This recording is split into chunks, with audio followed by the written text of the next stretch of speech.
සද්ධර්ම පුණ්ඩරික සූත්‍රයේහි නිදාන කතාව කියන පරිච්ඡේදය පිළිබඳව අපි දැනට සාකච්ඡා කරමින් සිටින්නේ.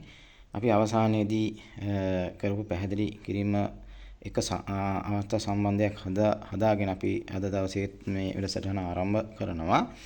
අපි අන්තිමට මෛත්‍රී බෝසතාණන් වහන්සේ ඒ වගේම මංජුශ්‍රී බෝසතාණන් සහ බුදුරජාණන් වහන්සේ ඒ දෙවන්ත තුන් කට්ටුව අතර සිදු වුණු සාකච්ඡාවකින් අපි එතනින් තමයි අපි අවසානයේදී නතර වෙන්නේ.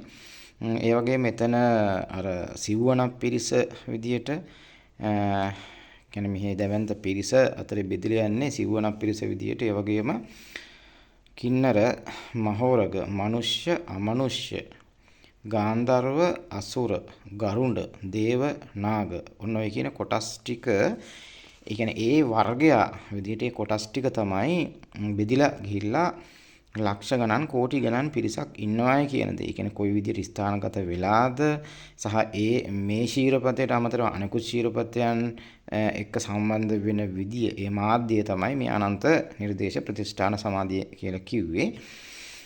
මංජුශ්‍රී කුමාරයාණන්ගෙන් අහනවා මෛත්‍රී බෝධිසත්වයාණන් මේ නරනායකයන් වහන්සේ කියන්නේ මේ බුදුරජාණන් වහන්සේ ශ්වේත වර්ණ මේ සුදු පාට වර්ණයෙන් යුක්ත මේ කෙස් රැල්ල කියන්නේ මේ අපේ කියන්නේ අර අපි දැන් දන්න නරලේ මැද තියෙන ඌර්ණ රෝම ධාතුව ඒ කියන්නේ දිස්සුණු ආකාරය තමයි. එතකොට මේ කෙස් රැල්ලෙන් හැම පැත්තම බබලන විදියට රශ්මියක් මේ බුදුරැස් මාලාවක් විහිදන්නේ ඇයි කියන එක මෛත්‍රී බෝසතාණන් වහන්සේ අහනවා මංජුශ්‍රී බෝසතාණන්ගෙන්. ඒ වගේම මන්දාරව සහ මංජුෂුක පුෂ්පයන් වර්ෂාවක් විදියට පතිත වෙනවා. ඒ කියන්නේ මේ දිව්‍ය අපි දිව්‍ය ලෝක පිළිබඳව ඒ දිව්‍ය මල් වරුසාවක් විදියට ඒ අවස්ථාවේදී දර්ශනය වෙන අවස්ථාවක්. ඒ වගේම සඳුන් සුවඳ පතිරවලු ඒ කාරණාවත් එක්ක ඒ ප්‍රදේශය පුරාට මොකද අර දිව්‍ය ලෝකයේ මේකත් එක්ක සම්බන්ධ වීමත් එක්ක කියන්නේ බොහෝ අය බොහොම මේ සිත නිකන් බොහොම ප්‍රහර්ෂණයට පත් කරපු කාරණාව මේකත් එක්ක සිද්ධ වෙලා තියෙනවා. ඒ වගේම මේ මහා පොළොව සමස්තයක් විදිහට ගත්තාම මේ පාරිශුද්ධ තත්ත්වයටපත් වීම මේකත් එක්කම වෙනවා කියනවා.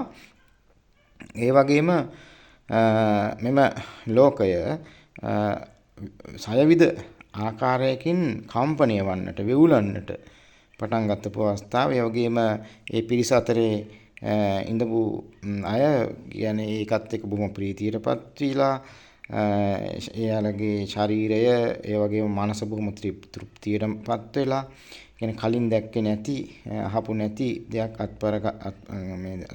මේ දැකපු විදියට ඉතින් ඌර්ණ රෝම ධාතුවෙන් විවිධ රැස් වලින් මේ පෙරදිගටම ඒ කියන්නේ අපේ කියන්නේ උතනින් අනිකුත් විශ්යන් කරා මේ ආලෝකමත් වන විට ඒ කියන්නේ 18000ක් ශේෂ්ත්‍රයන් දක්වා මේ රන් පැහැ ගන්නුනා කියලා තියෙන්නේ.